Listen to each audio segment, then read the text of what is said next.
সাবা, right baby. এই যে তুমি বলতেছো যে এই হোয়াইট লাইনটা কিসের, ঠিক আছে? এই হোয়াইট লাইনটা হলো, আমরা এখানে একটা জেট প্লেন গেছে, কি গেছে? জেট প্লেন আবু, যেমন ধরো গাড়ি ড্রাইভ করার সময় তুমি দেখবে পিছন দিয়ে এরকম স্মোক, ধোঁয়া বাইর হয়, তাই না?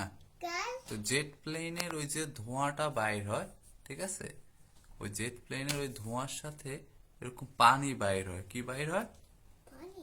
পানি।